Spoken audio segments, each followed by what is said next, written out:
اللہ کے رسول فجر کی نماز پڑھا رہے ہیں، میں پیچھے نماز پڑھ رہا ہوں اور پہلی صف میں 21ویں نمبر پہ میں کھڑا ہوں۔ نبی کریم علیہ الصلوۃ والسلام نے نماز پڑھائی تو مزہ آ گیا۔ نماز کے بعد حضور نے غلاموں کی طرف رخ پھیرا، ایک کھجوروں کا ٹوکرا آیا، اللہ کے رسول کھجوریں نکال نکال کے تقسیم کرنے لگے۔ 20 صحابہ کو دی تو 21واں نمبر میرا بھی آیا۔ حضرت علی کہتے ہیں میں خواب دیکھ رہا ہوں، خواب میری وچ ماہی آیا تے میں گل وچ پا لئیاں باواں، ڈر بیماری اکھ بھی نہ کھولا کتے پھر بھی چڑھ نہ جاواں۔ کہتے میں نے دیکھا حضور نے کھجور اٹھائی، اس کو صاف کیا، مجھے دی۔ فرماتے کچھ کھجور کا مزہ، کچھ دست مبارک کا مزہ، کمال ہی ہو گئی، اتنا ذائقہ آیا۔ حضرت علی فرماتے ہیں دل بڑا کرتا تھا کہ ایک کھجور اور مل جائے، پر سب کو ایک ایک ملی تھی، میں نے مطالبہ نہیں کیا۔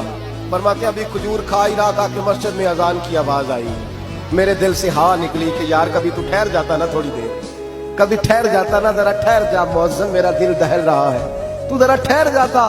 کہتے ہیں اٹھا، وضو کیا، سنت پڑھی، بوجھل قدموں سے مسجد گیا، پہلی صف میں کونے میں بیٹھ گیا۔ مکبر نے اقامت کہی، عمر مصلی پہ کھڑے ہوئے۔ کہتے ہیں میں چونکا اس وقت جب عمر فاروق نے بھی وہی صورتیں شروع کر دی جو رات خواب میں رسول پاک نے پڑھی تھی۔ میں بڑا حیران ہوا، نماز مکمل کر کے عمر نے اسی طرح دیوار سے ٹیک لگا کے صحابہ کی طرف منہ کر کے بیٹھے جیسے نبی پاک بیٹھے تھے۔ حد ہو گئی کہ کھجوروں کا ٹوکرا بھی آ گیا۔ کہتے ہیں فاروق اعظم بانٹنے بھی لگے، 21واں نمبر میرا بھی لگ گیا۔ عمر نے کھجور دی تو ذائقہ بھی بڑا ہی آیا۔ حضرت علی شیر خدا فرماتے حضور سے تو ادب کی وجہ سے مانگ نہیں سکا تھا، عمر اپنا یار تھا۔ ایک کھجور کھائی تو میں نے کہا عمر یار ایک اور دے دے، تو کہتے ہیں فاروق اعظم نے ٹوکری میں ہاتھ رکھا، کھجور صاف کی، میں سمجھا ملنے لگی ہے۔